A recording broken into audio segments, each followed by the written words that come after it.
My greetings, Mr. Williams, Kevin. I'm very glad to meet you. Well, thank you. I'm really, really excited to be appearing on your show. So thank you for the invite. It's very much appreciated. Mr. Williams, I want to talk with you about the vital survival skills of motorcycle driving. You have been teaching people how to ride motorcycles safely for years. And you are perfectly correct to say that motorcycles have been around for more than 100 years, but riders are still having the same 100-year-old crashes the very first riders had. So, in your opinion, why it is still happening? Why it is so hard for riders to understand that their safety depends on their skills? Well, I think the quick answer to that is it's the way that the legal systems in virtually every country deals with collisions between motorcycles and other vehicles. There's nearly always someone who is seen to have caused the crash, and there is somebody else who is seen as the innocent person, the person who couldn't avoid the crash. And the police tend to hand out fines to the people who cause crashes, and the people who have the crash caused to them, they get compensation. Now, since most collisions between motorcycles and other vehicles are caused by the other driver, it makes it difficult for many motorcyclists to actually accept that there are ways to reduce the actual risk of being involved in one of these collisions in the first place. Now, I'll just tell you a little bit about my biking background. Yes, I've been a motorcycle instructor since 1995, so I have very nearly 30 years training motorcyclists at all levels, from complete beginner to expert. But before that, I spent 16 years as a motorcycle courier in London. So I got a very intensive training course, if you like, in staying out of trouble in one of the, in a very, very busy city centre. So when I started looking into crashes, when I became an instructor and I wanted to understand what was good to teach riders, I was already aware that the most common collision between a motorcycle and another vehicle is the one that happens at a junction, what the Americans will call an intersection. Now, we know why these happen. It's nearly always what is called a right-of-way violation. That means the bike was on the road that had priority. So in theory, the other driver should have waited for the bike to pass before they turn. But in the time that we've known about these collisions, which, as I say, go back to 100 years ago, the emphasis has always been on either the driver looking harder for the motorcycle or making the motorcycle easier to see. So in the UK here, we've been running campaigns like this for 50 years. I believe I'm right in saying that the UK was the first country to start to think about these crashes. But what they said was that drivers should think bike and riders should ride bright. So riders should put on high-vis clothing and use lights during the daytime. And we've had these campaigns for getting on for 50 years. Now, if they worked, what we should have seen is that the number of crashes that happen at these intersections, compared with all the other crashes that happen to motorcyclists, it should have gone down. And it hasn't. It stayed almost exactly the same. So it doesn't seem that drivers thinking bike and looking harder for motorcycles, or riders wearing bright clothing or using day riding lights, has actually worked. Now, we know that this "sorry mate, I didn't see you" collision, that's what we call it here in the UK, it's the most common crash involving motorcycles wherever you look at collision statistics. It doesn't matter whether you look at countries like Europe. Now, we have generally pretty high driving standards in the EU. It doesn't matter if you go to Australia and the US, where driving standards tend to be a little bit lower in Australia. They're pretty low in much of the US. But what they have are very strict rules, and they have very strict law enforcement. Or you can go to a country like Thailand, look at crashes there. They have virtually no training at all, and they have virtually no rules on the road. Nothing's enforced. And if you put those two-wheelers and the four-wheel vehicles together, whichever riding environment you look at, it's the same crash. It's the driver doesn't see the motorcycle. And so what that suggests is that it's not training, it's not laws, it's not enforcement, it's human factors. It's how people behave, and it's our abilities and our limitations as drivers and riders that cause the problems. So that took me into looking at human visual perception and why so many drivers actually say, I didn't see the motorcycle after a crash. Now that led me to create my Science of Being Seen investigation. And what I found by looking at scientific research papers and investigations into crashes is that there are simply limitations to the way the human eye and our brain perceive our surroundings. It's not a case of not looking properly. Genuinely, drivers don't see motorcycles, even when they are there to be seen, even when they are visible. But the problem is that most cyclists aren't generally aware of these issues. This is why I have been working very hard to promote the science of being seen. So most motorcyclists continue to think that they have these collisions because drivers don't look properly. And then they think that the solution is that the driver should be the one to take more care. And it's not down to the rider to take their action to do something to prevent the collision. It's somebody else's problem. Mr. Williams, for example, here's me, the beginner rider. I'm just very lucky to pass my bike test. I can drive motorcycle, but I totally don't understand what to do if something will go wrong on the road unexpectedly. For example, I don't know, a car suddenly comes around a corner, or the car will brake hard behind of me, in front of me. So that's why I came to you. And my question is, please, what will be the first skill you would teach me? Right. Okay. So assuming that you can already ride the motorcycle with reasonable control, so that I'm not having to teach you the absolute beginner stuff of getting on a motorcycle and how to make it move and how to make it stop. Assuming that you have got to the level of control that would let you pass the UK bike test, for example, I would focus probably on two things. The first thing would be emergency maneuvers. So make absolutely sure that you understand how to use an emergency stop, to perform those to a high standard and to perform them consistently. Also, to make sure that you can swerve, because sometimes there is a situation that develops in front of us which we can't avoid by braking, but we may be able to ride around it. You know, I was out on the bike some years ago, and I came up to the top of a hill, and there just happened to be a junction on top of the hill, and somebody pulled straight out in front of me and then stopped. So I had two options. I could go into the oncoming traffic, but there was a car coming the other way, or I could go left into the side road. And I just about managed to swerve behind the car, and then I could stop because I had enough space. But if I'd just tried to brake in a straight line, I wouldn't have been able to stop. And sometimes I think we do not give enough training in helping riders change direction very quickly. So that'd probably be the first thing I would do. I would then continue with a second explanation of trying to make riders understand where they might need to swerve or stop suddenly out on the road. Now, as we are talking about the collisions that happen at junctions, we need to recognize the places on the road where another vehicle can arrive in front of the driver. So we need to look for them. We need to use things like road signs, which will help.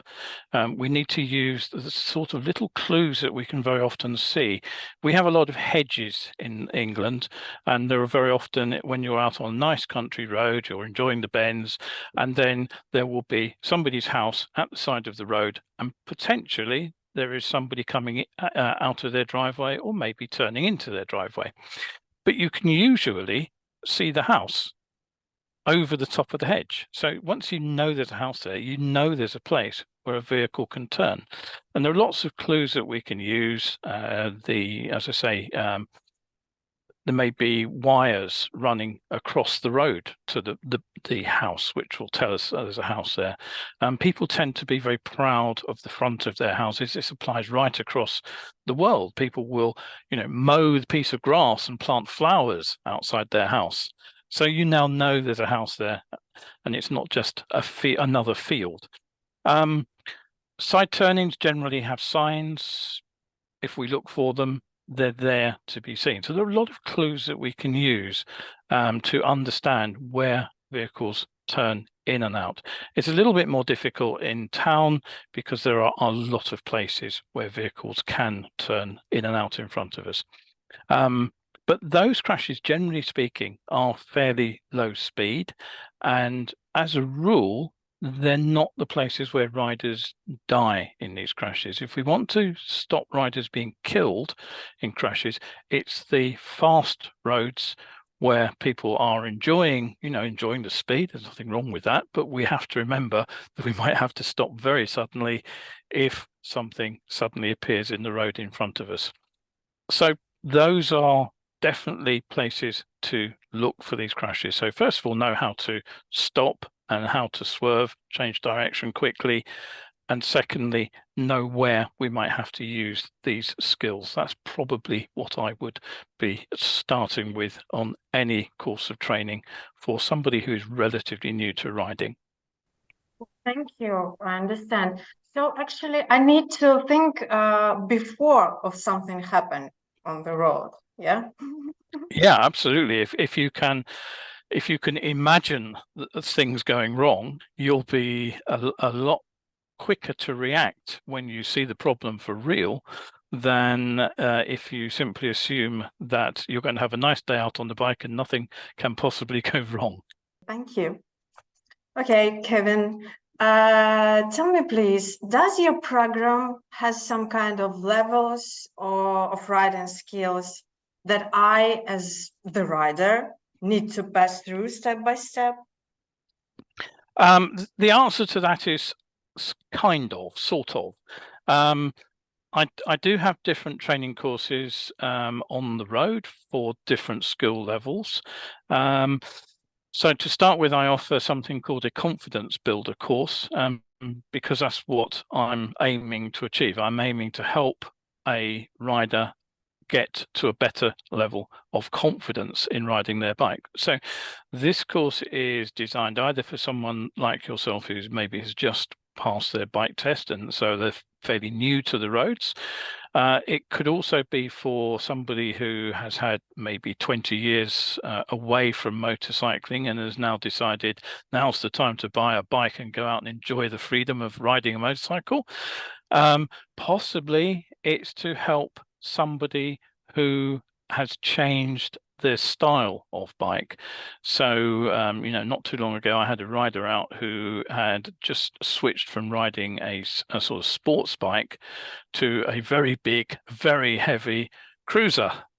And they found it didn't go around corners like their sports bike. They were still trying to ride it like the sports bike. So that course was designed to help them ease their confidence with their new motorcycle. So, but those are the starter courses. If you can already ride to a sort of a reasonably good standard, then you can skip that course and go straight into my advanced courses. Now, these will build your level of skill We have organisations in the UK called the Institute of Advanced Motorists. They have a test at the end of their training, which you can take, and you can become a qualified advanced motorcyclist through that. We have another scheme called the Royal Society for the Prevention of Accidents, ROSPA, who run a similar sort of training course, and again they have a test at the end of it. I don't do tests. What I just try to do is take somebody, and whatever level they are at, I will try to build their skills in the area they want to improve. So I can offer courses to people who want to go and ride nice twisty roads for fun, but I also have courses for people who want to ride a motorcycle just on the outskirts of London. So, you know, one big city, it takes a long time to get into London. If you want to take a car, you can do it much quicker on a motorcycle. So a lot of people do.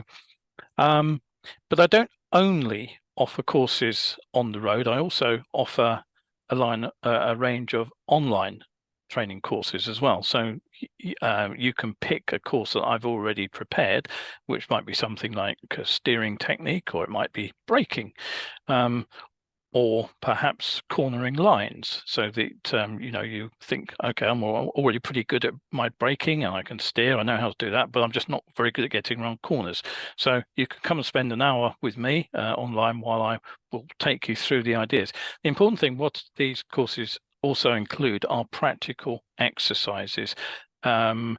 So people can go away and know what they need to practice, but also how to practice it, and how to tell when they're getting better, and how to tell if they're not improving too, so that they can then come back and perhaps get a bit more help. So I'll give you, those are courses I've already prepared, or people just come to me sometimes with a problem. They say, I'm struggling to deal with traffic in town, and then I will sit down with them and I will ask them questions, find out what the problem is, and then try and give them some answers and some exercises. So the great thing, of course, about online training is that you can do it wherever you are in the world, whenever you've got some spare time. So I can help people wherever they are. Wow, this is amazing opportunity for a rider. This is great. I certainly hope so.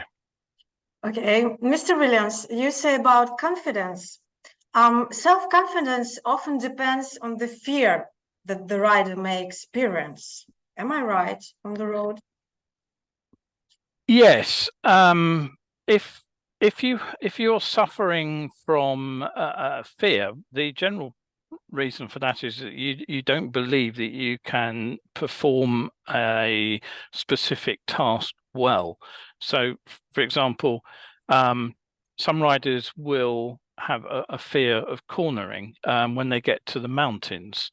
So they may be very happy at riding around our nice little country lanes, but as soon as they get to say the Alps or the Pyrenees or somewhere like that, and suddenly they're having to come up and down very steep slopes with very tight bends, hairpin bends, then suddenly they will discover a level of fear that they didn't have previously.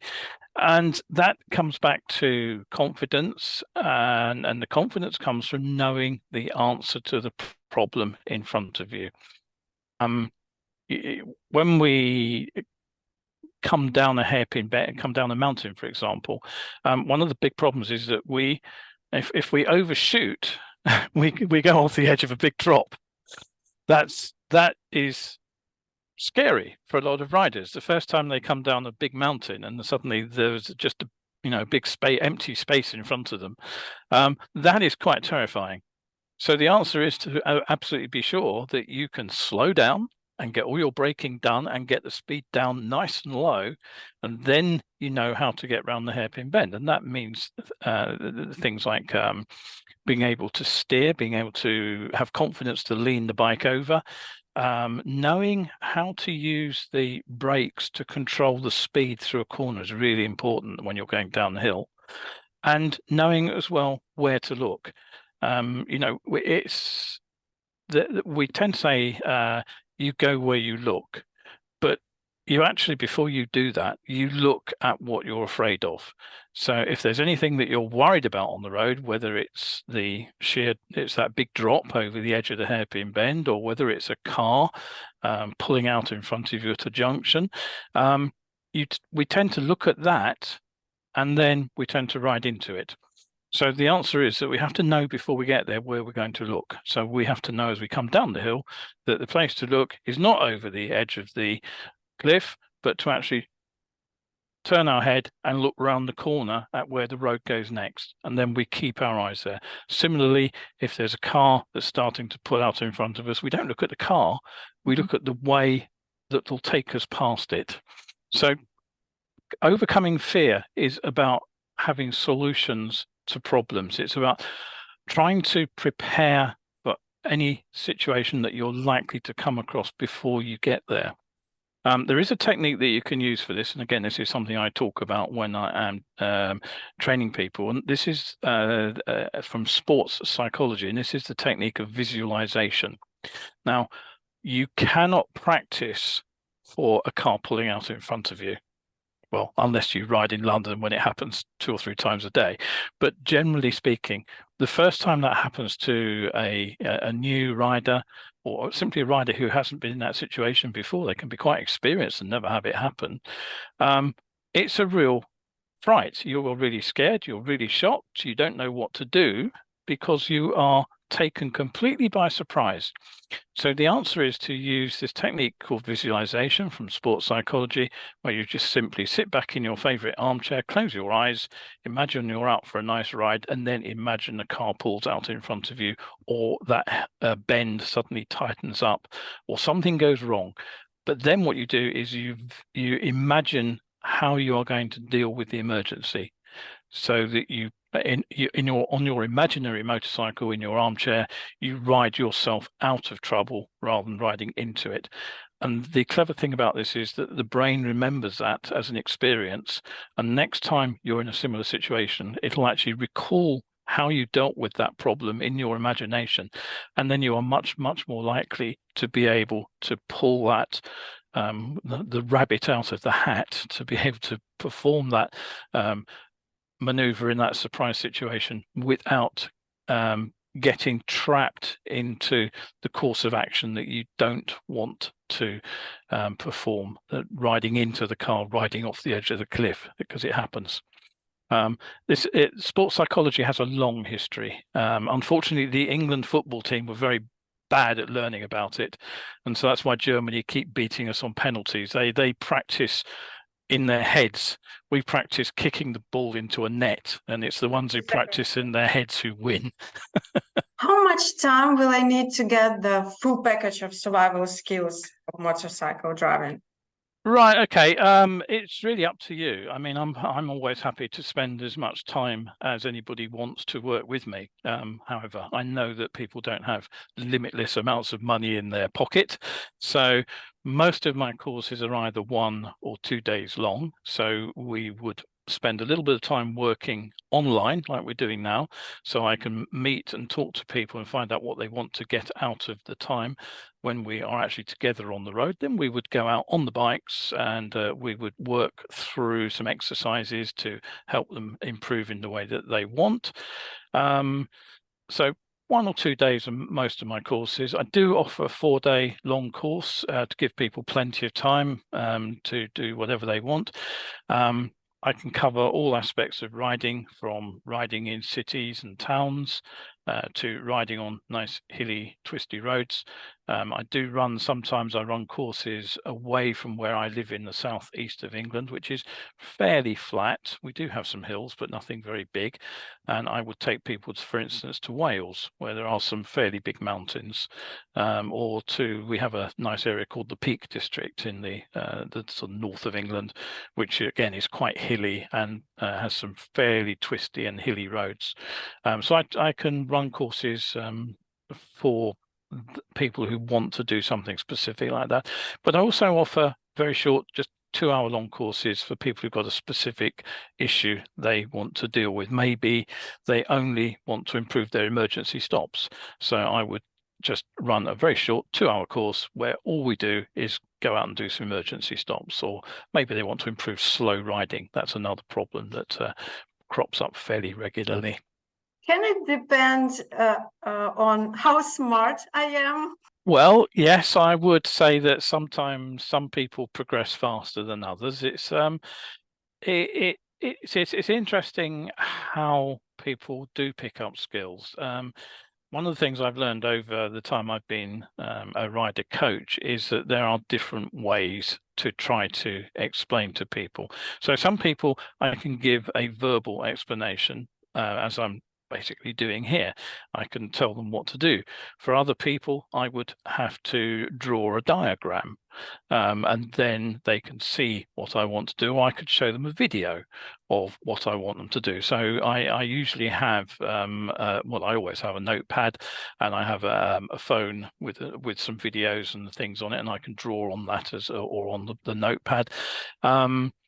I can also demonstrate what I want. So I will say, right, you watch me, watch what I'm doing, and then you try and do that. We all learn in slightly different ways. And you're right, some people learn faster than others. And if that happens, I can obviously move through a course a little bit more quickly.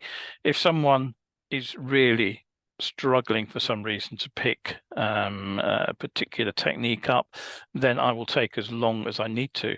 What often works is to go away from working on the problem area, move on to something else, and let them succeed with a different part of the course. Then their confidence level goes up. Then they can go back to the first bit and they feel happy that they've learned a lot of things. And so they're not worrying so much when they come back to the problem area. And very often that solves the problem. They will then go quickly through the bit that they were struggling with earlier, because it's very often, as we were saying very earlier on, it's a confidence thing. Once they've got the confidence, then very often they pick up skills much more quickly. But you know, if somebody really is needing more time, then I will simply, I can usually add a bit of time at the end of the day, provided nobody's too tired. And at I can also offer them another session as well. So I will stretch the course as much as it needs to be stretched. I always try to find out what people want to achieve at the end of their course, and then take them to the kind of riding that makes them happy, and that way the result is better. What I don't do is I don't take them to the kind of roads that I want to ride. I go where they want to ride. Can I ask you, please, about your approach to riders? You actually just say a little bit about this, how you approach to riders. Do you use individual methods? Well, actually, you already do. You say that you do. You use that methods. But can I ask you more about neurophysiological component of a person, and maybe it is matter what gender of the rider or mentality. Do you consider it? Yes, I mean every training course is different. Every rider is an individual. Nobody has exactly the same physical attributes. You know, this is something where men tend to have an advantage because they are generally bigger and physically stronger than women. And this sometimes matters because you may have a man and a woman on identical motorcycles, but the bike is probably designed to physically fit the man. Something as simple as the clutch. If you think about the clutch lever on a motorcycle, it should be somewhere here, just where your fingers can curl around it, so that you can put it in comfortably. But if you're a female, you'll very often find that the clutch lever is here. And you either have to make a strange movement of your hand to get to it, or you can't pull it effectively. So changing the physical setup of the bike by physically moving the clutch lever can help. But there's nothing much I can do about the weight of a motorcycle. You know, if two people ride the same bike, the bike remains the same. It's the physical abilities of the people on top. The reach from where you sit to the handlebars remains the same because the seat and the handlebars are in the same place. You may be able to move the seat up and down a little bit. You may be able to rotate the handlebars a little bit, but there's not a lot you can do. And sometimes you do find riders have got a bike which they physically don't fit. And sometimes you do have to say to people, I think you may need to rethink your choice of motorcycle. I know you love this bike, but maybe you need to think about riding something else. And this, unfortunately, tends to impact women more than men, because most motorcycles are designed for the male sort of shape, basically. Mentally, yes, women and men also differ. Men will just try things. And if it goes wrong, they pick themselves up and they try it again. And if it goes wrong, they try it again. Women generally want to know why I want them to do something. So if I say, go ahead and ride around this corner, they will say, how? You know, what do I need to do to get around that corner? The men will just jump on the bike and they'll ride around the corner. And then, you know, we can talk about it when they get around the other side. But the women will ask questions, and they need very often to be certain in their own mind that they know what they're doing. Now, this is all horribly stereotyping, but you know, I've trained enough people to say that as a rule, there are some differences in the way men and women behave. And as I just mentioned, the ways that we learn are different too. So every course is different. Every person has to be approached differently, and we can do things on the road which kind of look the same, but for different reasons. Now, one of the problems that I see very, very often when I'm training people on to ride around corners is that riders will they'll start off as if they look like you know, the corner's going to go well, but as they go deeper into the corners, they go further around, they start to run out of space. So they'll run into either into the outside of the corner towards the edge of the road, or they'll run very close across the center line towards oncoming traffic, which is of course very, very scary indeed. And there are often different reasons that the same thing starts to go wrong. So, for example, for one problem is that riders will run wide in a corner because nobody's really taught them how to steer a motorcycle. They don't understand counter steering. But sometimes the problem is that they run into corners a little bit too fast. Now, it's not the steering that's the problem, it's the fact they are going carrying too much speed, and it's the speed that makes them run a little bit wide. So I have to look at them and work out what the problem is, and then try and give them the correct fix. You know, telling people how to do things correctly rarely solves the problem when people are doing something badly. So you have to dig deeper and find out what it is that's going wrong, and you have to know what the fix for that is. And that's, you know, that's a lot of my experience has been spent watching people ride and thinking, what are they doing right? Because that's important, but probably more importantly, what are they doing wrong? And why are they getting themselves into trouble? Because then, only then, can I start to think about the way I'm going to fix that problem for them. And of course, when they get that fix, then they have a big happy smile on their face, and then their confidence level goes up and they enjoy their riding more. So, as I say, the results can look very similar when you get it right, but the problems that cause things to go wrong can be very different. Mr. Williams, can I ask you the question, like, have you ever been in an accident? Oh, yes. Unfortunately, yes. I can say yes to that one. I remember years ago, I had an interesting conversation with an American motorcycle instructor who told me I couldn't be much of a rider coach if I fell off so much. But yes, I mean, when I was a new rider, I fell off because I didn't know any better. When I was a getting better rider, I fell off because I thought I knew too much and I didn't. Fortunately, over the years, I have fallen off rather less frequently. So touch wood, cross fingers, I haven't fallen off for quite a long time. But you know, my very first crash I still remember this. I had bought a 125 Honda. It was my very first bike. I had no training because we didn't have training courses in the UK really at the time. So I simply got on it and rode it, and I was 496 miles into my riding career. So that's about just under 800 kilometers. And I was actually taking the bike back to the place I had bought it to have it serviced, its very first service. And a driver stopped on a main road, just stopped in front of me. And I was miles back there somewhere. And I just stamped on the back brake because I had no idea how to brake hard. And I locked the rear wheel up, and I didn't know what was happening when I heard the tire squealing. And I can remember sitting on the bike holding the handlebars, and the back of the bike just came round, and I just kind of toppled over sideways at about 2 miles an hour. That was my very first crash, and that was simply not knowing what I was doing.